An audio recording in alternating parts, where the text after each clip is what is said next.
हनुमानगढी हे उत्तर प्रदेश, भारतातील हनुमानाचे एक हिंदू मंदिर आहे. अयोध्येत स्थित हे राम मंदिर आणि नागेश्वर नाथ यांसारख्या इतर मंदिरांचं शहरातील सर्वात महत्त्वाचे मंदिरांपैकी एक आहे. हे मंदिर रामानंदी संप्रदाय आणि निर्वाणी आखाड्याच्या बैरागी महंतांच्या ताब्यात आहे. सफदरजंग आणि शुजा उद दौला यांनी मंदिराचे बांधकाम महसूल जमीन अनुदानाने बांधले. तथापि मंदिराचे पूर्णत्व दिवाण टिकैत राय यांच्या काळात 1799 मध्ये असफ उद दौलाच्या राज्यपालाच्या काळात झाले. रामजन्मभूमीजवळ हनुमानगढी मंदिर आहे. 1855 मध्ये अवधच्या नवाबाने मंदिर बांधण्यासाठी जमीन महसूल मंजूर केला. इतिहासकार सर्वपल्ली गोपाल यांनी म्हटले आहे की 1855 चा वाद अयोध्या मंदिर वादासाठी नव्हता तर हनुमानगढी मंदिरासाठी होता. अयोध्येतील सरयू नदीच्या उजव्या तीरावर उंच डोंगरावर वसलेले हनुमानगढी हे सर्वात जुने मंदिर मानले जाते. अयोध्येतील रामजन्मभूमीला जाण्यापूर्वी येथे हनुमानजींचे दर्शन घ्यावे लागते. त्याचा थोडक्यात इतिहास जाणून घेऊया. 1. असे मानले जाते की लंका जिंकल्यानंतर हनुमानाने येथे एका गुहेत वास्तव्य केले आणि रामजन्मभूमी आणि रामकोटचे संरक्षण केले. त्यामुळे याला हनुमानगड किंवा हनुमान कोट असे नाव पडले. याला हनुमानजींचे घर असेही म्हणतात. 2. साहित्य रत्न आणि साहित्य सुधाकर पुरस्काराने सन्मानित रायबहादूर लाला सीताराम यांनी 1933 मध्ये त्यांच्या श्री अवध की झांकी या पुस्तकात हनुमानगढीचे तपशीलवार वर्णन केले आहे. रामनगरीच्या नूतनीकरणादरम्यान महाराजा विक्रमादित्य यांनी येथे 360 मंदिरे बांधली होती. यापैकी बरेचसे औरंगजेबाच्या काळात नष्ट झाले. 3. विध्वंसानंतर 17व्या शतकात हनुमानगढी एक ढिगारा म्हणून अस्तित्वात होती. येथे एका झाडाखाली हनुमानजीच्या छोट्या मूर्तीची पूजा केली जात होती, जी आज मोठ्या मूर्तीसमोर ठेवलेली दिसते.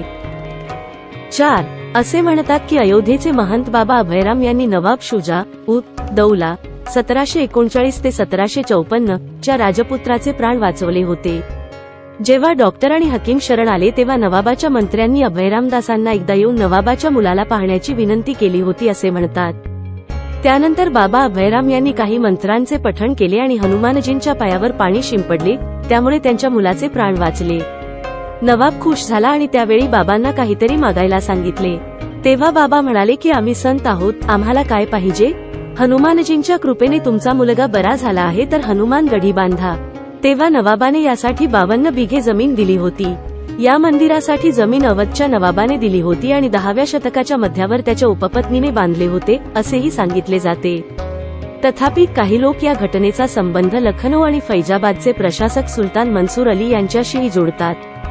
परंतु संत अभयरामदास यांच्या मदतीने हनुमान मंदिराचे प्रचंड बांधकाम 300 वर्षांपूर्वी पूर्ण झाल्याचेही सांगितले जाते.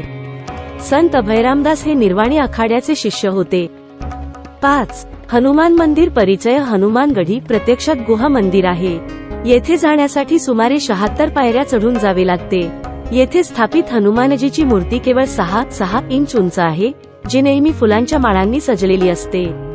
या मंदिर परिसराच्या चारही कोपऱ्यांवर गोलाकार बुरुज आहेत. मंदिराच्या आवारात माता अंजनी आणि बाल हनुमानाची मूर्ती आहे, ज्यामध्ये हनुमानजी आपल्या आई अंजनीच्या मांडीवर बालकाच्या रूपात पडलेले आहेत.